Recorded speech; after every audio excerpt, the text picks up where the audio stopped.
good, everybody? Once again, it's your boy Chill. And it's your boy Will. And this is the Pull Up Podcast. With Chill. Will. Yes, sir. Hey, we appreciate y'all for meeting us here. You know what I'm saying? Each and every week. I was trying to get my words out. Y'all know me. Sometimes I'll be... The jam is here.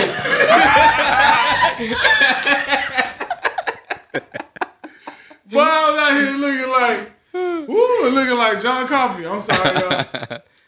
But hey, man, we appreciate y'all each and every week. You picked up on that, right? We appreciate y'all for meeting us here on YouTube and on your favorite podcast platform each and every Tuesday. Man. Yeah, man. We appreciate y'all. We love y'all, man. We know we are being as consistent as we can be. So we just want y'all to like, rate, review, request. I don't know if you can, but love us, please. Yes, please. Everybody needs love. Everybody needs love. Everybody especially needs us at the CHILLW podcast. Hey. And today is episode 19. And you know what that means? 1 from 20. 1 from 20. Hey. Damn. Wow. And we got a very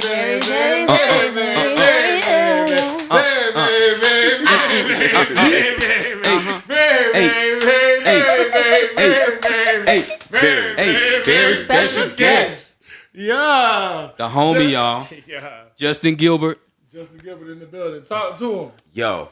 Yeah, it's your man Justin C. Gilbert, a.k.a. The Bishop, a.k.a. www.just1gil. That's wrong anyway. A.k.a. www.justingilbertnow.com. Okay. At Just1Gil on your networks, on your socials. Okay. I'm here with Chill Will. Yeah. No place I'd rather be. Let's go, baby. Hey. Let's go. My nigga Justin leaned back. he leaned back. I hope we can hear him. Man, no, we can hear him. We gonna be straight, man. Hope y'all can chop this shit up. You know what I'm saying? Gonna chop it all up. Make me solid. Yo. I don't want to be stuttering and shit. We're not gonna chop up anything. No, we don't chop shit. It is what it is. Oh, okay. He said, "Oh, okay, well, shit." But we love it like that, man. You know Okay. what I'm saying? When you see the podcast, it's straight raw. Straight raw. It's everything. Straight raw. Everything's there. Like Sex in Atlanta. Yikes. Oh, man. That part. Wow. Dang, that's how we starting off? Ooh. That's how we're gonna start off today. Man. Wow. Well, on another note. Goodness gracious. Justin, for the people that are out there that don't know who you are, man, tell them a little bit what you do. Everybody knows that this is a podcast. We just talk a lot of shit, and we have a good time with our homeboys and homegirls. Okay. But mainly our homeboys and homegirls are music industry people. Yeah. You know what I'm saying? Or just overall creatives. Or overall creators. Yeah. And you are nothing short of that, of course. Indeed. No, man. Like T said earlier, you got a horn to toot, but you are not a horn tooting type. Right. But brother, I'm gonna ask you right now, toot your horn. Oh yeah. You won't get it from me. He's not gonna do it. But hey, I am just a creative. I'm a vessel. I'm an atmosphere creator. I'm a vibe. And I love to vibe, man. So I'm glad to be here, with y'all. I'm blessed. Well, so he's not gonna do it, so I'll do it. He's a board player to the stars, to all of your favorite artists. Right. For all if you like Justin Timberlake, man. if you've seen him in the last 10 years, you've seen this guy behind him. You guys him. watch the Tennessee Kid on Netflix? Yeah, all of that. That guy. If you've been to any of the Alicia Keys shows, this last tour, this is your MD right here. This is the man that made sure that the music happened. Incredible keyboard player and a great friend of mine. Yeah. Thank you, man. Appreciate that. Honored by that, man. Yeah, man. The man sounds amazing. The man's good at what he does, man. How did you, before we get into some other stuff, just tell us a little bit. Like, how did you get into music? Like, what was the first thing that said, like, hey, I want to be in music? Okay, man. So, I was a choir baby. And I mean, what that means is my mom used to direct the choir. And she actually plays piano herself, in a very structured way, and it's cool. But she would take me to all the choir rehearsals, and since I was the baby of in my family, my mom and I were just super close. So I was like her little roll dog. I'll just roll just because we would chop it up. It's cool. So just being around church and being, around the music just always felt good to me. I was playing drums in church by age 2. And even as a drummer, I felt like I knew which keyboard players had the juice. You know what I'm saying? Like who could play the organ? I'd be like, every time I see that person, like it goes crazy. I was just always attentive to the vibes. Right. So playing drums at 2, just and I was like that super like that's not even second string drummer. You know what I'm saying? The guy that's like, I get to play when somebody doesn't show or somebody late or something, you know what I'm saying? Yeah. I just rode that, played them offerings and, you know what I'm saying? And just fooled with that for a couple years. Then my dad started pastoring when I was like 9, 10. And at that point I had been my mom made me take piano lessons from about 6 to 8. All of my siblings, both of my siblings, we were all having to go to lessons, and I was the one bucking it the most. I didn't want to do it. So and she let me like stop because I was into drums. Right. I was a drummer, right? Right. So she let me stop the lessons after like 2 years. So I'm like 8. Then I started liking piano a little bit. So I'm playing along with stuff on the radio. I'm that kid that's like, after church, I want to get on the instruments. People be like putting you off the instruments real crazy. Right. You know what I'm saying? I remember those days. Organ, Right. So I was doing that. And then finally, I just got up the nerve to ask my dad. He's a pastor. I'm like, Dad, I kind of want to play at the church. And he stood me up. I remember I was about 10 or 11. I would say 11.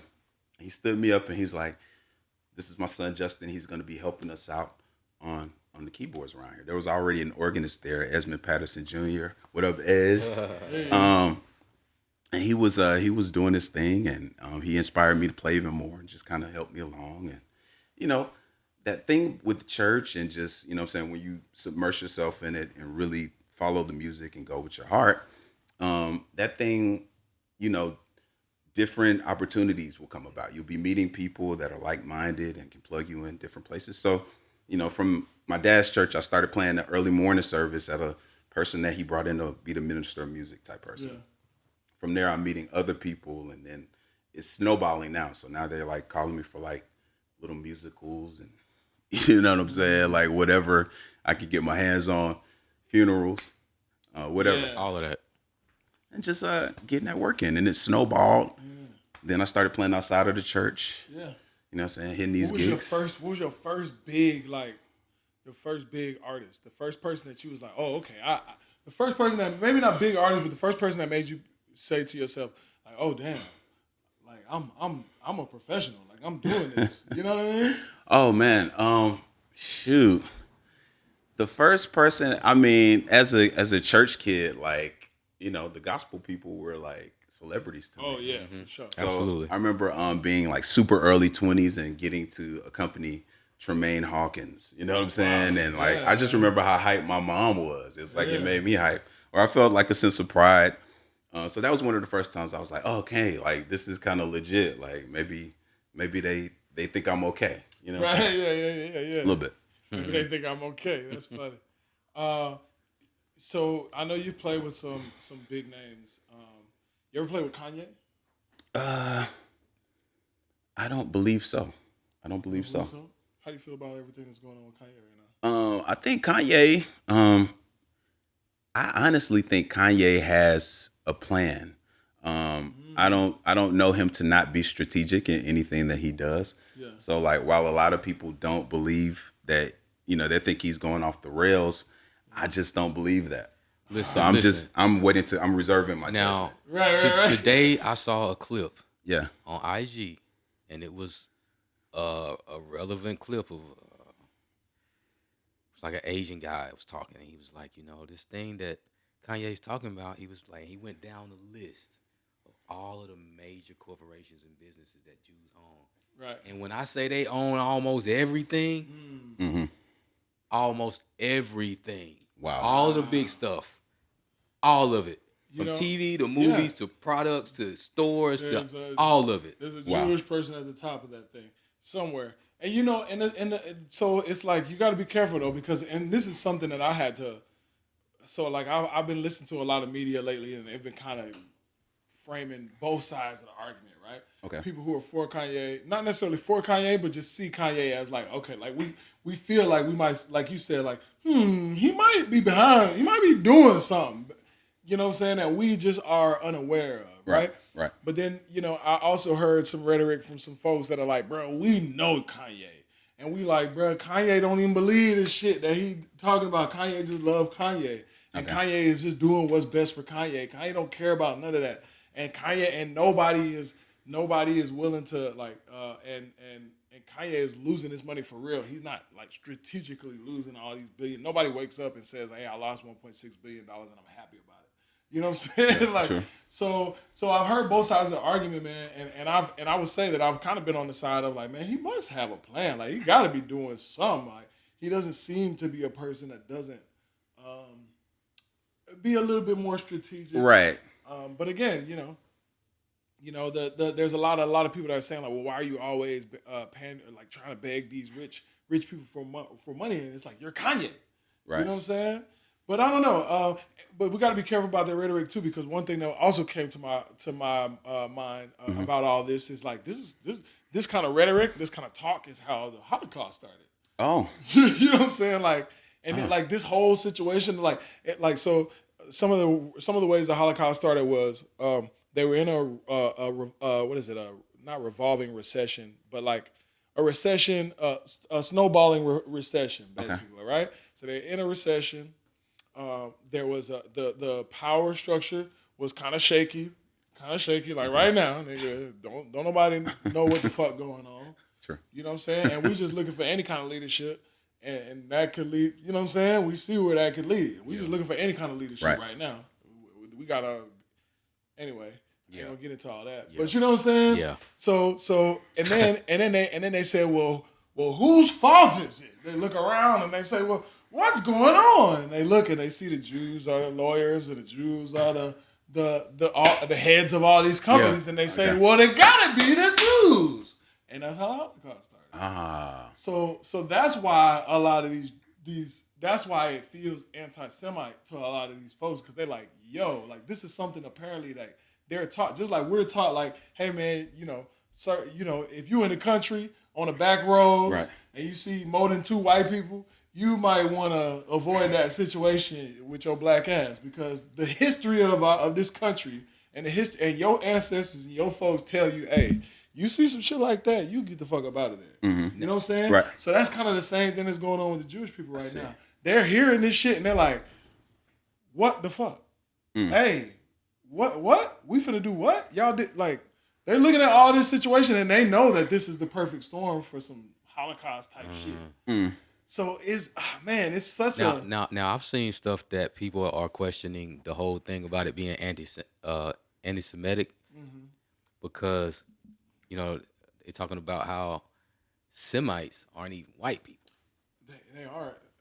So that's another conversation. Then we can get into that conversation. Like it's really a lot to unfold when you start talking about all this stuff. If you really want to go down the rabbit hole, man, it's like, well, Jewish people were black. Started in Africa. Yeah. Everything started in Africa. Yeah. We all know that. It doesn't matter what color the people were. It started in Africa. Right. You know what I'm saying? And then Judaism left Africa, and then all of a sudden now it's white curly brown hair. Right. You know what I'm saying? That's all. And it's like, and so you're right. Like a lot of people are like, well, how you gonna say I'm anti-Semitic and I am a Semite? You know what I'm saying? As a black person, some people may say, some people may. In Kanye's defense is what I'm saying. Yeah. Mm-hmm. But you're right. Like that's one of those things that's been thrown around, man. It's kind of crazy. Mm-hmm. Yeah, I just don't want to think he's not being strategic, because, and it's easy to pass that judgment, but I'm a bit more patient, and I want to see how it all pans out. I know he made mention several weeks ago about no longer desiring to be contractually obligated to Adidas and some other brands. So maybe this is strategic in that way. It makes him able to be his own entity and actually have the brand for himself. So I thought about that too, but the thing is, like, so that makes sense, right? But the argument against that is he already blew a lot of his own money before. He don't want to do it again. That's why he asking all these Jewish, not even Jewish people, but these white folks that just so happen to be Jewish and run all these companies. You know what I'm saying? And he's begging them for their money so that he can do what he wants to do because he don't want to spend his own money. Okay. You know what I'm saying? So that's really what it is. He don't want to spend his own money. So that's why. So that's the other part of it. It's like, well, yeah, because it could be looked at. Well, yeah, he's trying to get out of his contract. He did it. But then the next day, he, like you said, he went to Skechers, or was it Skechers? Right. That was like yesterday. He got thrown out of Skechers. He got thrown out. Yeah. Wow. So obviously he wants help from somebody. He wants help from somebody. He don't want to just be out there by himself. If he did, he wouldn't have walked into Skechers. Fuck you walking into Skechers for if you got it. So I'm saying I can see both sides. Is what I'm saying. Like this is real. I'm kind of holding, like you said, I'm kind of holding my judgment for the time being. Yeah. Because I miss the old Kanye, and I think Kanye is really just mad that a white man had a big dick to him and was slaying his ex-wife. Wow. Months and months at a time. Wow. That I could know, hurt. guys. I know. It hurts. It hurts your feelings.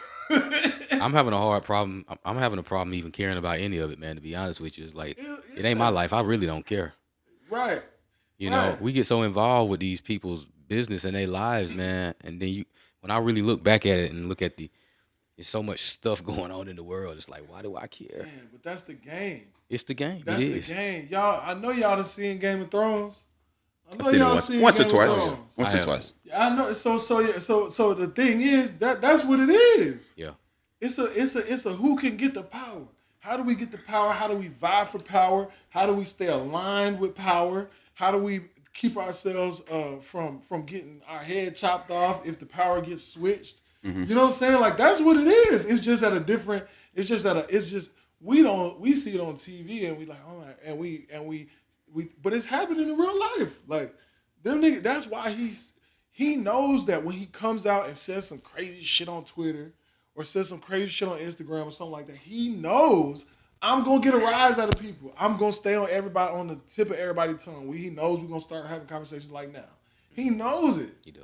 You know what I'm saying? Like, and all these people know it, and they also pay these PR firms and all these companies to promote what they want them to promote, like their narrative in the moment. Right. You know what I'm saying? So it feels like that. I should say. Yeah. Yo, now to switch gears a little bit, I want to ask a question for the fellow musicians that's listening. You know what I'm saying? Like, okay. Talk about how you transitioned from the church or the gospel scene to the secular world, you know, as successfully as you have. Okay. Man, that's a great question. I don't think I've ever been asked that. Man, okay. So that transition from the church house, you know what I'm saying, to the secular spots. Okay. It was I would say it was very gradual. So it started with like hey, come, I need to fill in for someone. So you learn like, 2 or 3 songs, something maybe, Anita Baker, who knows, Shaka and like a Stevie song. Okay, cool. So you go do the gig, whatever. Somebody sees you there, calls you for another something. They know you know them songs. Then they add more songs. Or then you start meeting other people and just kind of playing things on the spot. And once you get into the culture, you start understanding, you build your repertoire enough to be able to be as effective in the secular spaces as you are in church. Because it's really kind of a similar thing. Like, you need to know how to shout to people at the club. You know what I'm saying? The same way, you need to know the music that's going to create the atmosphere that makes it conducive to what the people that are there are wanting to do. Right. All right, so once I learned how to, shout to people at the club, then it was like, okay, now that came by learning how to play songs in a way that was recognizable and felt right. And a lot of that had to do with me toning down and simplifying my playing in a way that, You used to play too busy, you think? Well, it's like it wasn't too busy for church. Right. And at first, like, to me, I just wanted to be like top dog organist at the revivals. Like that was my aspiration. Like I want to be super good on the organ by myself, and then I figure out the rest. But then then you start playing out, and then you be playing by yourself, and then you'll see a band, and the band just smash, and they be playing all together, and you be like, woo, okay, cool. So then I wanted to then learn how to fit in with the band, and how to make like I always kind of envision people walking up and feeling that energy before they even come in. Like, how can I fit in with the band and make the band sound better? Then, once my mind kind of changed to that and thinking more about collaboration and more than just my own self, then the music started getting super fun, and I started being able to hear my place in the music in a different way. And then, still respecting the music, learning stuff as it is, and knowing how to color inside the lines creatively without jeopardizing the song. And, it has taken years to develop those sensibilities where it's just instinctive. That's how I'm thinking at all times when I'm behind the instrument. So, man, we want to hear more about your instrument and more about your career and all that. In just 1 second, we're going to be right back after these messages, maybe. After these messages, we'll be right back. Y'all. And we're back.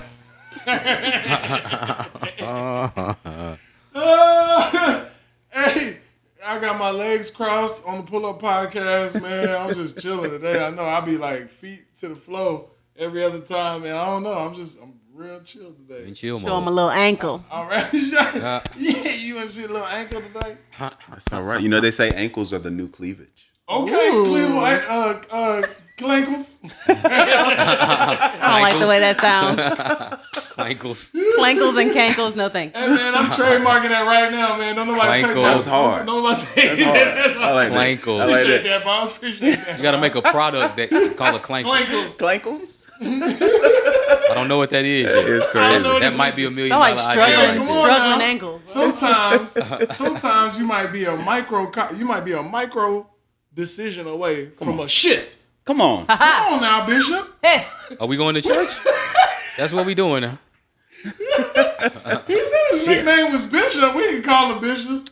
Sure. Hey, listen, since this is the Pentecostal podcast, I'm gonna see how many times. again.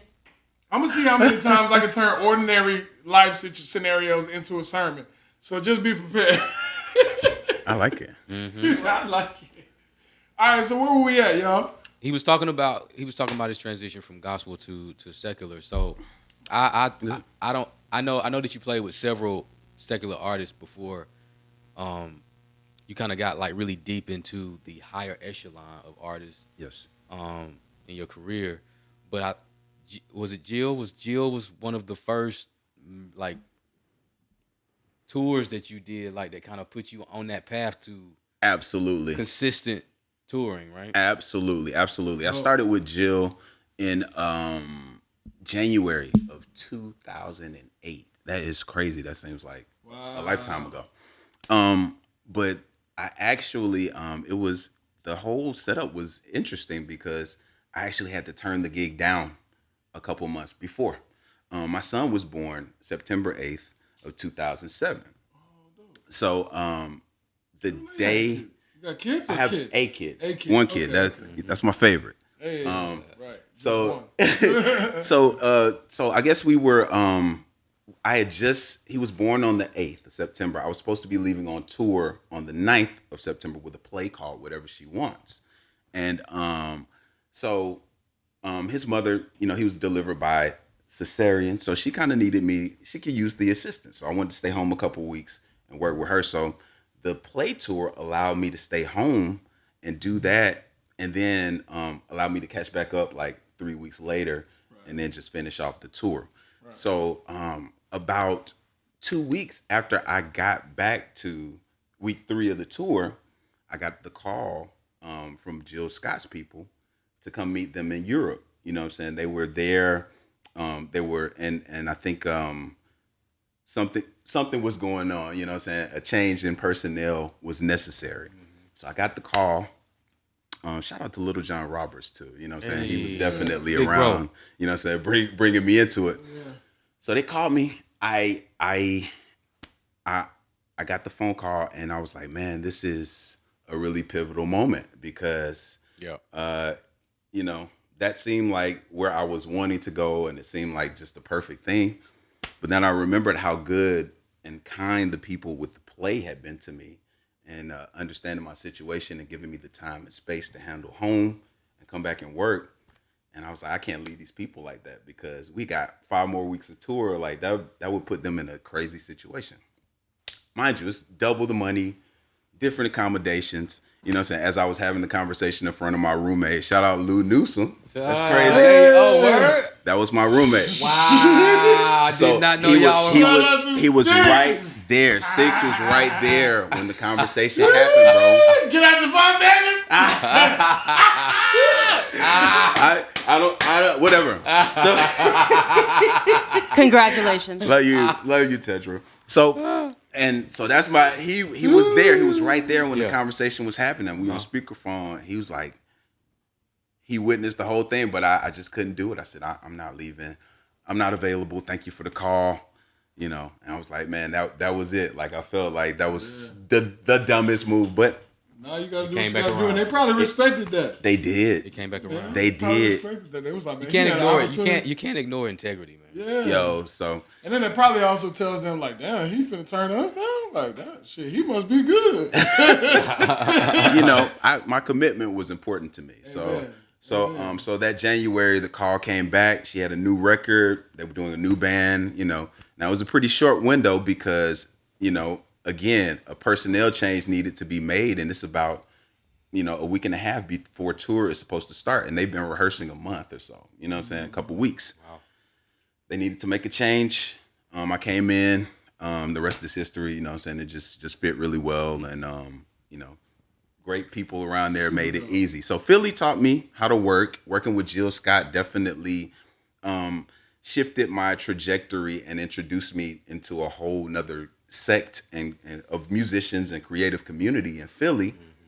And from there, again, it just snowballs because as you're building relationships and people are getting comfortable with you and vibing with you, then it's cool. Then you might get a fill-in gig in Philly. I'm in Philly for a rehearsal. Hey, man, can you cover this gig? Okay, so you're meeting other cats and kind of doing the same thing in the city. So that Jill Scott thing, that really taught me how to work, and being around Adam Blackstones and all the Philly guys, it's just I was able to learn how to put it together. Blackstone's from Philly?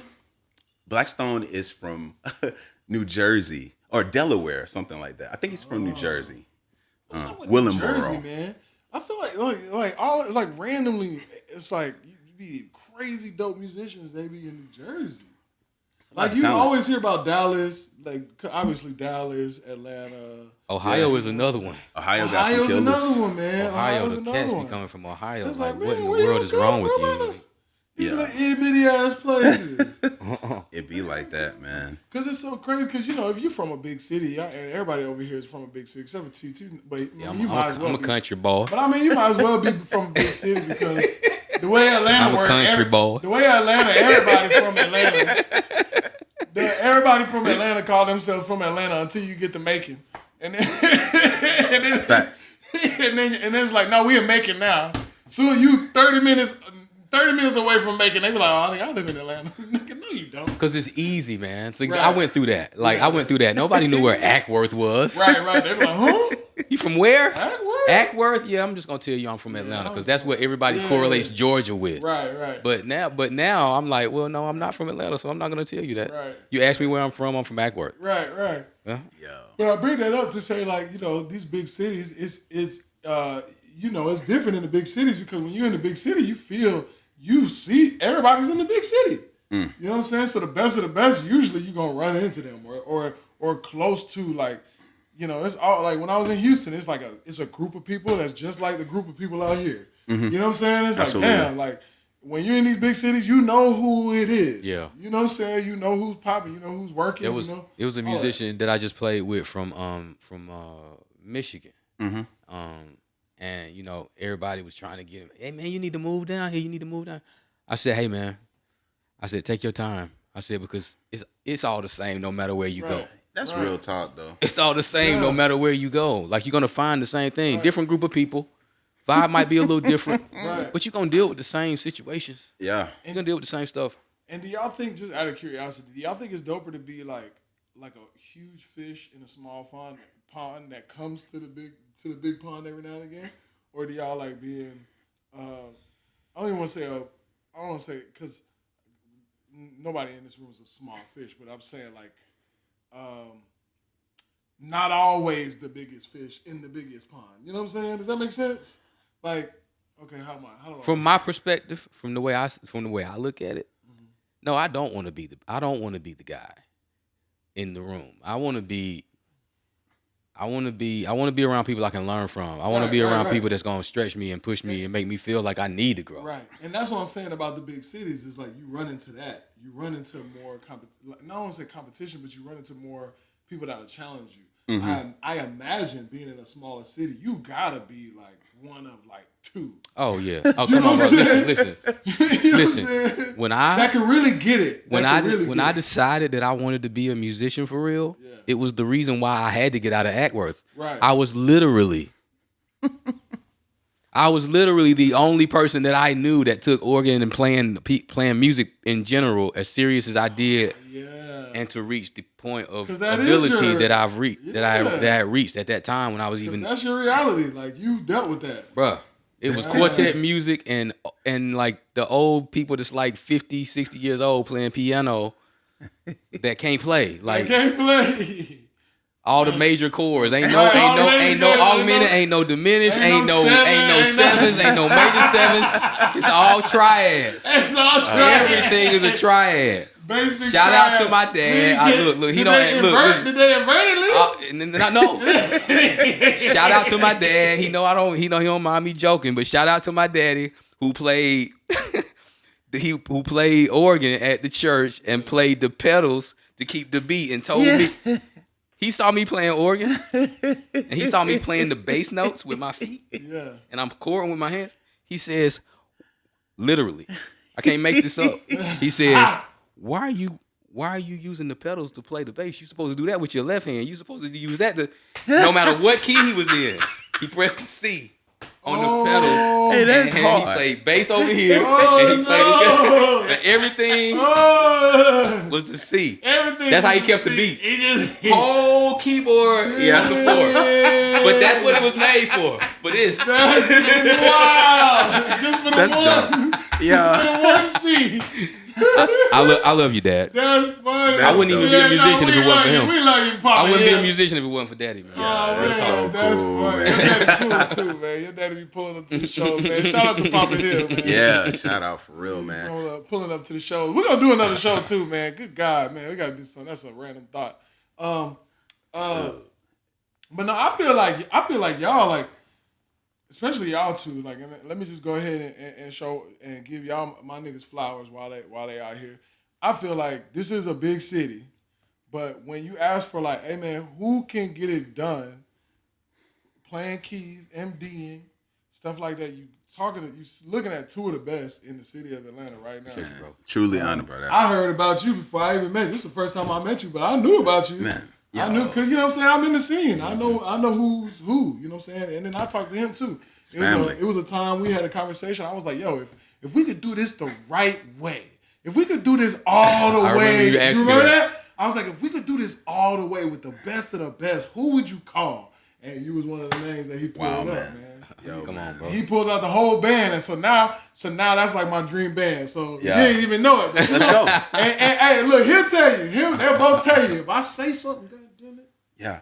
it's gonna happen. I love that. Yeah, you're a go-getter, man. It's gonna happen. I love that. You're a go-getter. It's gonna happen. One of these days, man, I'm gonna have TLee, Justin Gilbert, Let's and the go. whole squad. Let's And go. we finna be hitting, and hopefully it's in front of 100,000 people. But if it's in front of 50,000, I'll take that too. Yo, that's so good, man. Like, yo, like when T was talking, like, I'm like, it just brought back so many memories. Like, me and this dude, like, we go back like 23 years. Yo, it's a long so time. I remember, like, you know what I'm saying, like, seeing him like come out of nowhere just killing, like, and we just immediately linked up. So I actually do know where Ackworth is because I used to drive out there so we could be on the Oregon. Like, Atlanta born and raised. I like likely. So you know what time it is. You know. I remember the first time he was like, "Man, where are we going?" We in Atlanta. It's like an hour drive to Emerson. Right. We didn't even go to Ackworth. We went to Emerson, which is like probably 10 minutes past Ackworth, a little like 5-minute town. Right. That's where I started playing. So yeah, good. Man. It's been a long time, bro. Yeah. Long time. How'd you guys meet? We met at Tabernacle of Hope. Tabernacle of Hope. A-Frame Church on Glenwood. Michael Wilson, shout out Bishop Wilson. Yep. Yeah, I just remember that like it was yesterday, bro. I remember. Me too. Who was playing? I was playing at this church. I would play there on, I think it was like a midweek service or something like I was playing at. And he came through one day. It might have been a revival that I was playing at that week, and he came. And I remember because I was playing this song from James Hall. I was playing what's the one that everybody always played with John Peters' intro. I'm Not the Same or something? I think so, yeah. And he was like, man, he was like, oh yeah, okay. Like, From that point on, man, it was, before you know it, I think maybe like maybe 3 years after that, we were playing at Gospel Tabernacle? We played there for like, I think I was there for about 3 or 4 years. Right before I got called out on the Meet the Browns tour. I remember that. That's when I left. So happy for this. And by the time I got back home, this man was walking out the doors. He was like, "Yo, I'm taking the leap, man. I'm walking away from church." So you don't play church anymore at all? Got his first house at what age? 20 years old. Purchased his house. I was like, "Yo, this dude is on it." I ain't never get it. I don't even think I ever told you that, man. But that was big, bro. Like, I was like, thank you, man. Yo, That's dope. Thanks, man. Yo, I definitely took all the lead. All I playing keys. I mean, I do other things. You know what I'm saying? I you know, you have to in this industry in order, you know, to really maximize the situation. Right. But you know, it's keys have truly opened doors. You know what I'm saying? Amazing, man. That's amazing.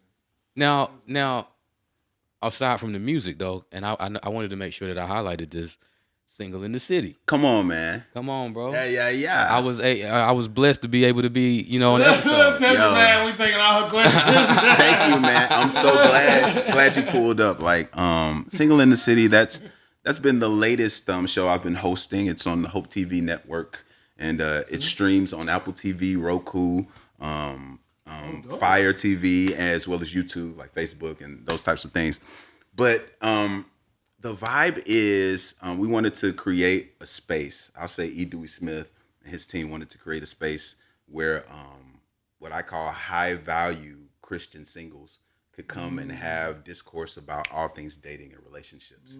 And I love talking about that kind of stuff, like, you know, because I'm a thinker and I'm very observant and I see a lot. So I love to be in that space. Shout out to Genesis Moore and Tiara Berry, my co-host. The girls. Yeah, we were blessed to have this guy on the show. So, you know, definitely be looking for that. Season 7. So you was on show? Yeah. Oh, shit. How to be single after divorce. Yeah. Oh, man. Yeah, man. He gave us some gems. Look, I wish y'all would have called me for that. Don't call me for that. Y'all be like, this is the couch finna burn up. Yeah.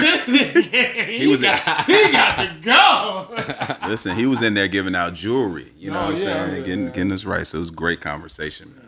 Yeah. I love it. Yeah, man. T is more forthcoming with his jewelry. And I love it. I love that he... no, wait, pause. Never fails. It's always one in an episode, man. There's always one pause in the episode. No. Nasty. Oh, man. Okay. Jesus Christ. What else, man? What else we got? What's that behind your ear? That tattoo there. What does that mean? Oh, yeah. You got this little you got not little. Well, it is kind of little. It's big enough to see, but it's, you know, small enough to subtle. Subtle. That's a great word for that. Word of the day. Subtle. Yeah. I think we all know what that means. Well, Everything doesn't have to be purposely said. Yeah, it's like it's noticed in passing. I like it that way. But I kind of want to fool with it too, make it a little something more intentional looking. You know what I'm saying? Right. But this is a bishop, a chess piece.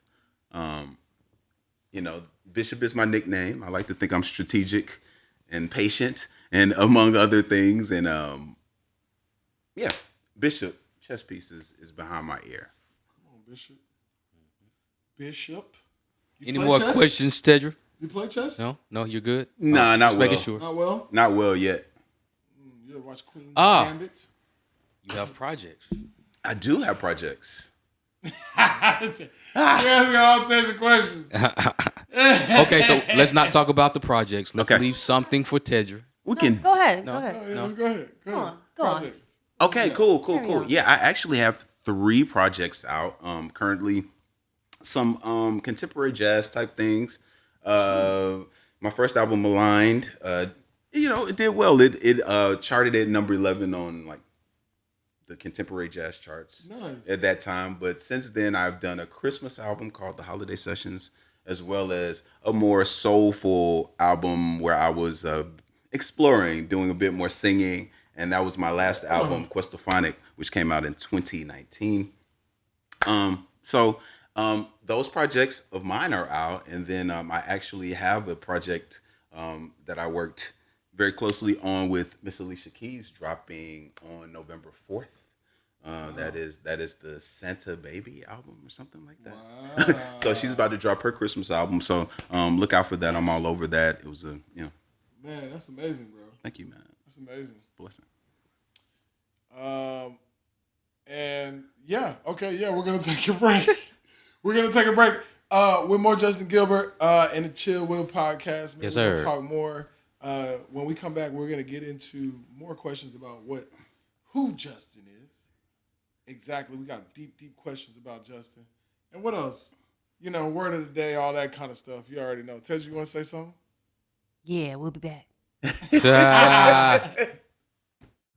You know what, TLee? Ever since we started the Pull Up Podcast with Chill Will, people have always been coming up to me asking me, yo, how did you guys start a podcast? How did you guys get it out? We started a podcast and we don't know what to do. Tell us, please. And I tell them it's really easy with buzzsprout.com. Yeah, man. With just a few clicks, you'll be able to distribute your podcast on all of the major podcast platforms like Apple Podcasts, iHeart, and Spotify. Absolutely. Not only can you distribute it so easy, man, you guys, they make it super affordable for people on an entrepreneur budget like us. People who are trying to get it out the muck. You know what I'm saying? Yes, sir. They make it super easy. You can go to their site and pretty much start today.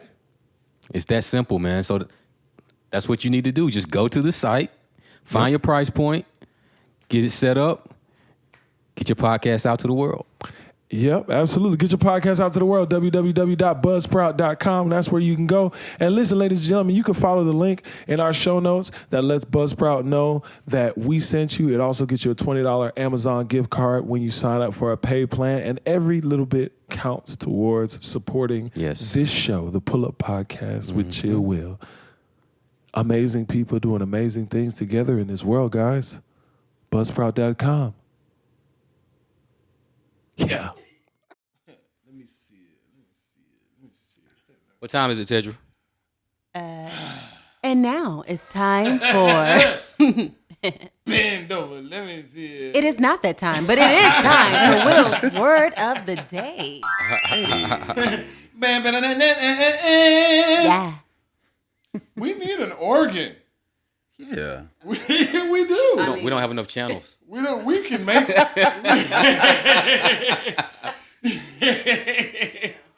We can make enough channels. I'm an engineer, guys. We'll make enough channels. Nice. All right. My word of the day. So, guys, you already know my word is random. They're always gonna be random. We just want to add you. I just want to give you some. Just sauce. because. Thank you. Thank you.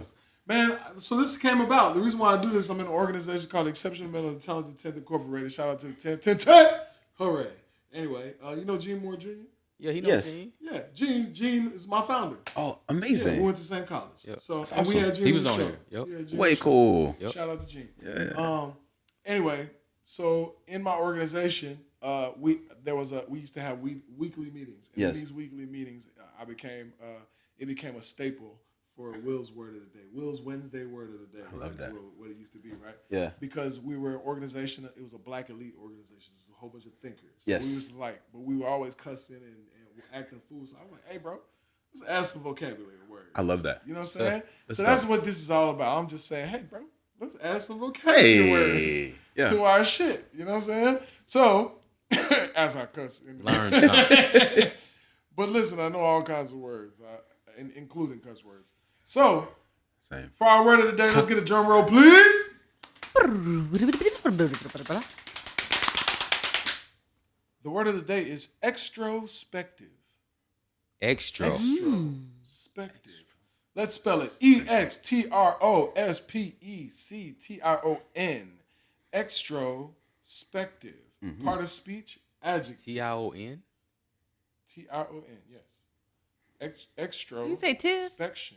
Oh, Extrospective. Sean, You said tiv. extrospective. What the fuck I say? you did Tiv. say You extrospective. don't know I'm tired. And did I say And that you, shit? you said did. extrospective. And I then didn't you, even know I said it You either. said extrospective. Then you spelled it. Then you said extrospective again. With a T-I-O-N. Read. Which one is it? Picture page. I A don't picture think- page. It's time to get your picture page. Will read. Yeah.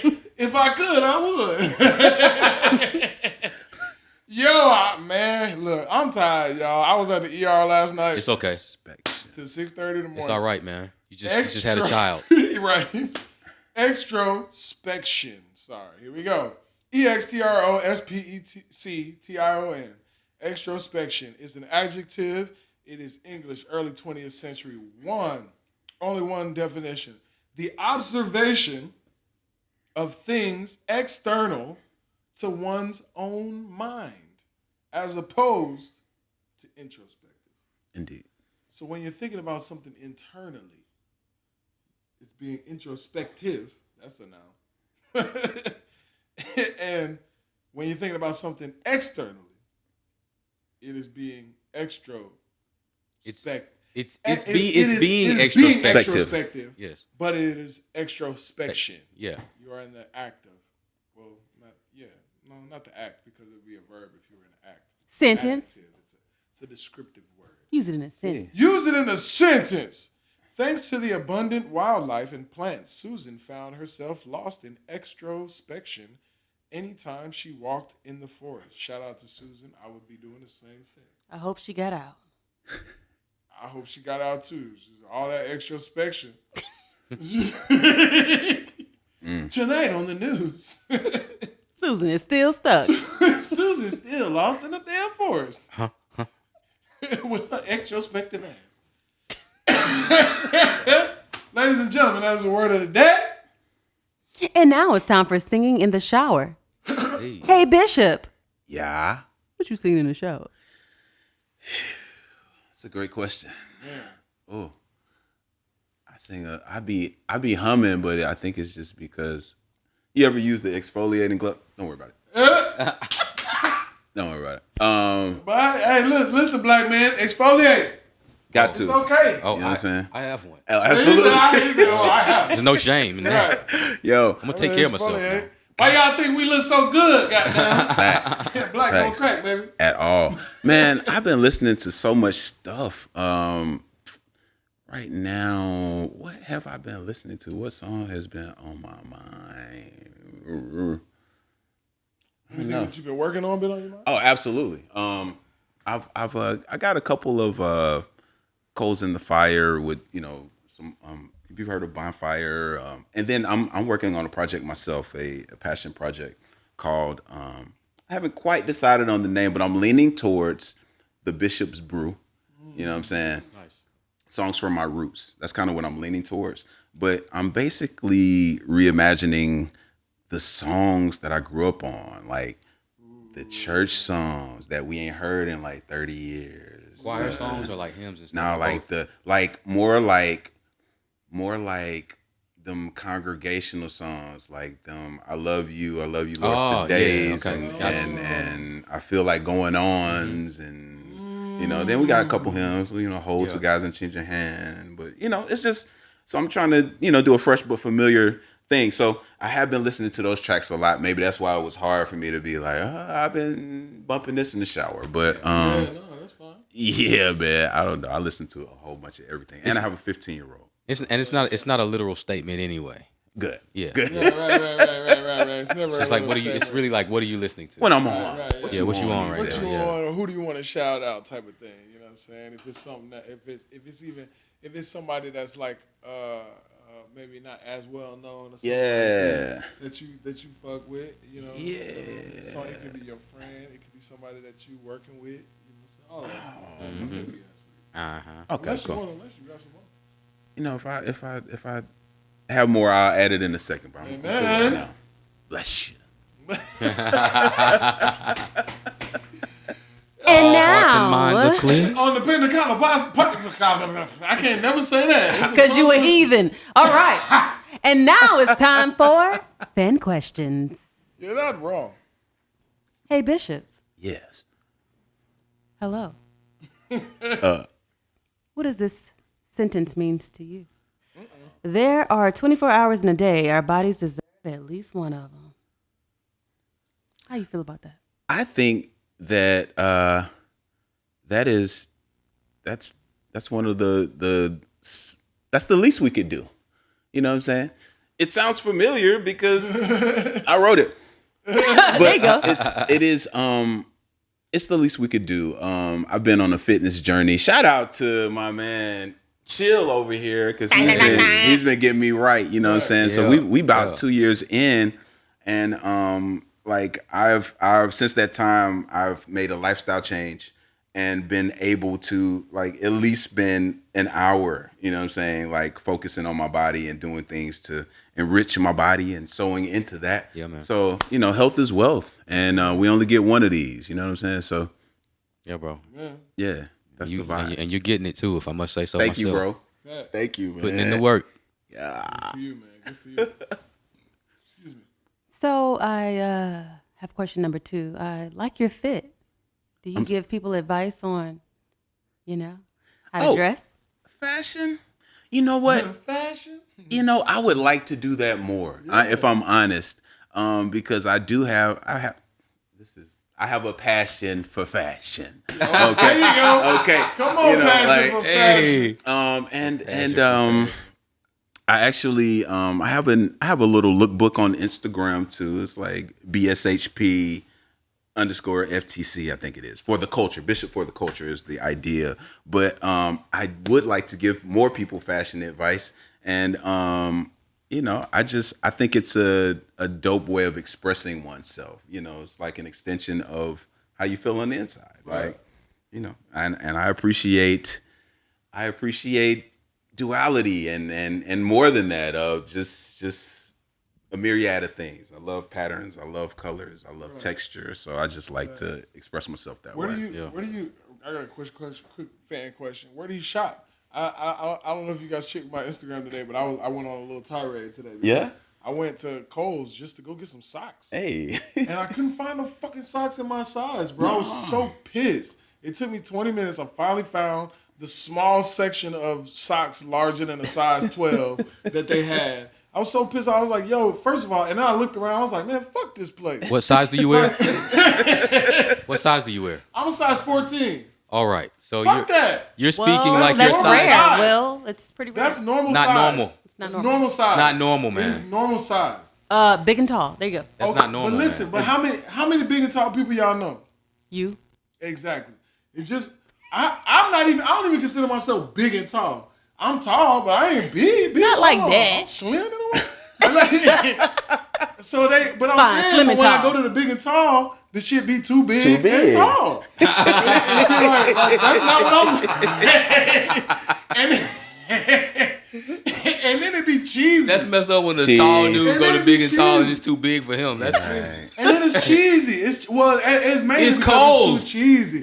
But I'm saying anywhere that He has wanted a to cash big in and his tall, Kohl's cash. anywhere that has a big and tall section, I'm like underwhelmed. I'm like, fuck this place. Like this. Hey, is at least dumb. it ain't Burlington. Burlington, or you don't even got to go to big and tall. It's just big just because it's Burlington. Everything is extra Everything. large. Look, and when I Everything came- on sale is and when extra I came large out in the Burlington. Kohl's, I saw Burlington was like, I should go to that motherfucker right there.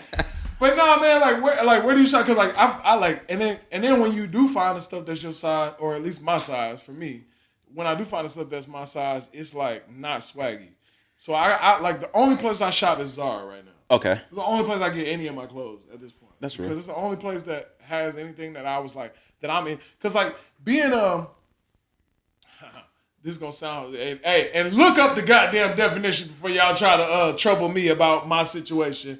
But being a metrosexual man, being somebody that is like has a passion for fashion, Yeah. you know what I'm saying? I like to smell good Take care of and yourself. look good and take care of myself. You know Yeah. what I'm saying? And so so when I go to these places, I'll be looking at these clothes and it's like, man, these clothes for corporate America. This for white people. You know what I'm saying? No, This for I feel small that. white men. I feel that. You know I what I'm feel that. saying? This for tiny white individuals. Tiny Anglo-Saxon Americans. So anyway, where you get your goddamn clothes, man? Yo, man. So the thing about the way I shop is that I'm a piecer. Me so too. very rarely am I getting like everything I got on I bought separately Right. at some different point in Right. some different space. I'm a piecer. So if I see a piece I like, I'm gonna grab that pocket square. I'll grab that belt. Okay, I like them socks, that tie. You know, and I compile things that way. And then I have suits made. Like if I'm gonna go there, if I'm gonna suit it up, I'm gonna go bespoke. Shout out Antar LeVar. That's my man. Okay. He keeps me right. And You got a suit guy. yeah, it's You're a like, suit guy. yeah, he's super dope. And it just, you know, it's nothing like having the fit be so butter and you know that when you stand up, it's going to just fall Bruh. just right because it's made for you. I got a suit idea and I almost don't want to tell it because I don't want nobody to take it from me. Don't tell it then. I wouldn't tell it because I'm going to tell you if after it's the show. good. I don't, no, oh, it is.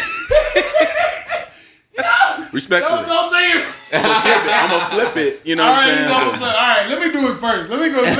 Hey, shoot me Anton number real quick. Let me holler at Anton real quick, man, because I don't want to see nobody else with that motherfucker before I wear it. What it is? Question number 3 from a very special fan. I won't say who he is. Will. I mean, What? so we know that you're always touring, correct? How is it keeping a life and social life when you're always touring? Okay, that's a great question. So I'm not always touring. I would say, you know, mind you, we've just come out of the pandemic where no one was touring. Yeah. So the tour that I began with Alicia this year, maybe like March or April, whenever we started, that was the first time I had toured since 2019. So I've been home as we all have been. Right. I've been in the house, and but I do travel significantly, especially now that things are starting to get a bit more, you know, like what we're accustomed to before COVID. I move a lot. My thing is, and I learned this from a very wise man, E. Dewey Smith, and you know, my boys Greg Kirkland, some other people I've heard speak on this way, that you have to balance the imbalance, because you know there's never. You know, you can't do it all. You don't have time to devote the same amount of time to everything. And, you know, if you did, you'd be like a jack of all trades, master of none, to be honest. So, you know, I think it's important to prioritize and do the best you can with what you got time-wise, and let people know, and manage people's expectations, but make time for the things that are most important to you. For me, that's my son, and that's a priority. So just make it happen, man. Yes, sir. But you asked about a social life. Like, my friends are my friends, like, you know, Regardless. yeah. And I keep a pretty tight circle. So I'm usually in contact with my folks. They keep in contact, and, you know, I know people around the globe. So, you know, I have friends in different places. So I can take advantage of those relationships and just sow into those. And, you know, I have abundant experiences. That's amazing, man. Yeah, Nice. blessing. Blessing. Yes, sir. And most of your friends are probably industry people, yeah? You think so? Or no? Yeah, probably. Just because it's kind of where you are. All the time. Probably, but that's it's a little diverse. I like the diversity. I like people in different fields because I like to feel like I'm learning or being able to expose someone to something. I like that trade-off. So yeah. Music shit, you can't teach me shit. No. I mean, no, and shoot, I can learn from anybody, No, I'm messing with you. even if I'm learning what not to do. No, you seem like a very humble guy, man. No matter how dope, you know, everybody be Yo, on your nuts. yeah, I appreciate that, Yeah, man. man. Yo, What else we got, Tedra? Speaking of nuts, man, We're almost at the end. Yeah. Cashews? What? Nuts. Yeah, almonds. Whoa. Whoa. Oh, shit. Oh, it just hit me. What? Hit you, what? She said, speaking of nuts, we're almost at the end. You get it? Yikes.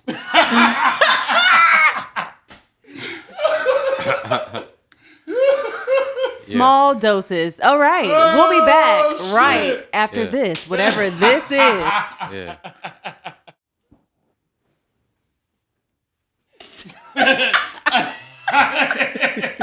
I had to get back to my position. No, I feel you. It be like that. And now it's time for TLee's Teachable Moment with the good vibes. Those vocals are just incredible. Yeah. I'm gonna put some Absolutely. auto-tune on that hoe. Incredible. And guess what? What? Say it. Today's teachable moment has nothing to do with anything we talked about. Finally, it's happening to me. Okay. Man, that's funny. My teachable moment today. The grass is greener where you nurture it. Because everybody says the grass is greener on the other side, or everybody thinks the grass is greener on the other side. The grass is greener on the other side because you haven't taken care of the side that died. So now you want to go somewhere else where the grass is greener so you can feel better about your situation. When if you would nourish that same grass that is brown that won't grow, you can figure out, if you take the time to figure out what to do to bring it back to life. But we'd rather just walk away from things that aren't working. So stop looking for greener grass and take care of the grass that you already have. Man, That's we, good, hey, bro. Hey, we watering and we cutting that lawn over here, baby. We trying to get that in green as hell. Whole green thumb. pastures. Green thumb. Hey. Oh man, That's good. green. What is that? Yeah, that is. You know what I'm talking about? Green Yeah, that is. acres. That's what I was thinking about. Yeah, that everything. Green acres is a place for me. For living is a life for me. Anyway.